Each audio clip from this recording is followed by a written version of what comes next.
Hi, future professors. How are you? I'm present. I welcome you all in my Institute English Cosmos, first of all. A warm welcome. Get ready with your pen and pencils and your notebooks to prepare 5 famous lines which are constantly being asked in the examination. NET examination, GATE examination, pre-PhD examination, CUET, and these questions can only be solved by the students who are very much good readers. Okay, those who have cherished the dreams of becoming professors in universities and colleges.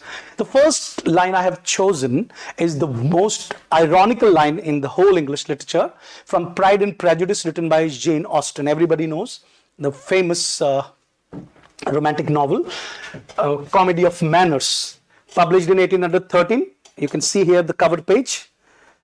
She must be Elizabeth Bennet, isn't it? And what is the first line? That it is a truth universally acknowledged that a single man in possession of a good fortune must be in want of a wife.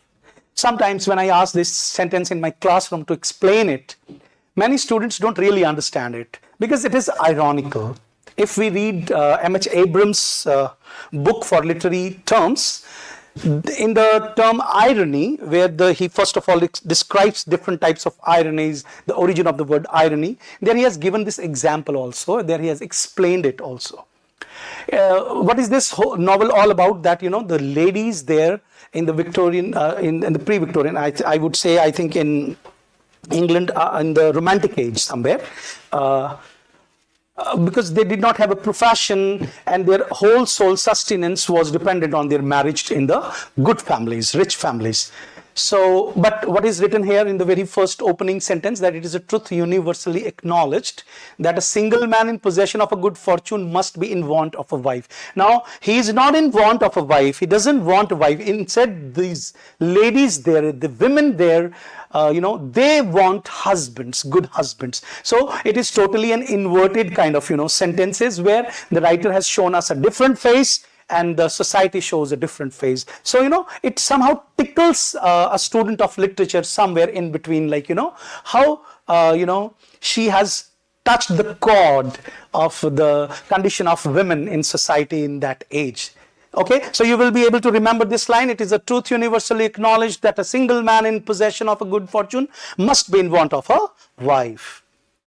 Second one, from Moby Dick. Again, a cult novel, a classic in American literature, written by Herman Melville. It has been a constant practice in America, in England, and even in India also, to read this novel. It is there in the courses also. Its first line is, "Call me Ishmael."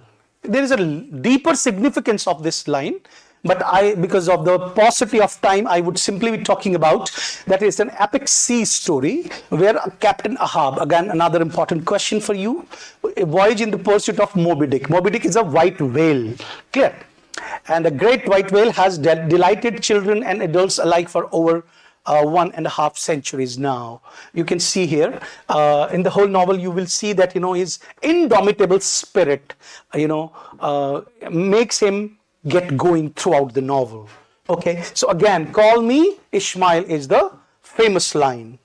Next, wow, again a novel on totalitarianism, the kind of nightmarish scenes in 1984 novel written by George Orwell, where the first line is, "It was a bright cold day."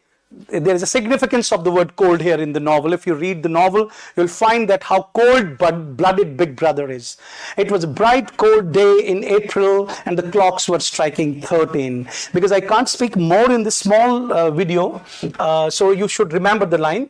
The novel was published in 1949, and this is the same writer who was born in Motihari, George Orwell. So I have a special liking for this particular writer, and he has come up with the concept of animalism.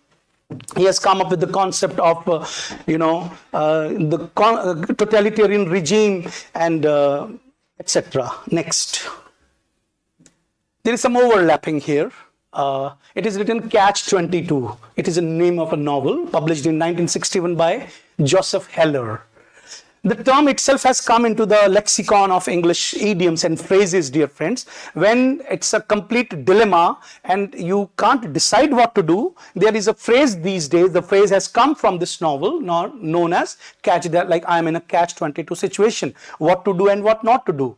Okay, it's a tale of deep satire and anti-war propaganda. Why it is written propaganda? Because sometimes we know that, we students of literature, we teachers of literature, we hate war. But sometimes some people, they participate and they keep talking about anti-war sentiments. So this book is also talking about that. And it talks about a problematic situation for which the only solution is denied by some essential aspect of the problem itself. Problem is war. Writer has to, protagonist has to participate in the war, but still he's criticizing war, whether he should participate in it or not, because he cannot go out without participating in it. So that's why it is a catch-22 situation. It's 1961 novel. I can speak more on the novel, but because of the paucity of time, I switch over to the next one. Anna Karenina by Leo Tolstoy, the famous writer whom Gandhiji loved. The famous writer, who has written War and Peace. The famous writer who has written many short stories which are, there in the course of Indian English literature. Anna Karenina is a story about a woman, how she feels again stultifying, suffocated in a family where, her husband is not morally correct. What is the first line? Happy families are all alike. Every unhappy family is unhappy in its own way. It means you can find different ways of becoming unhappy. But if you are happy, then it means there are no particular constraints or say differentiations why particular families are happy.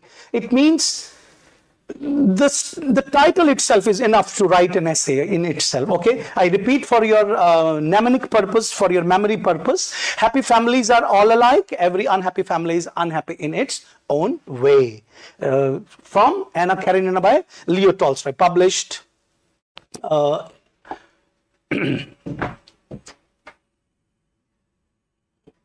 that's it for today.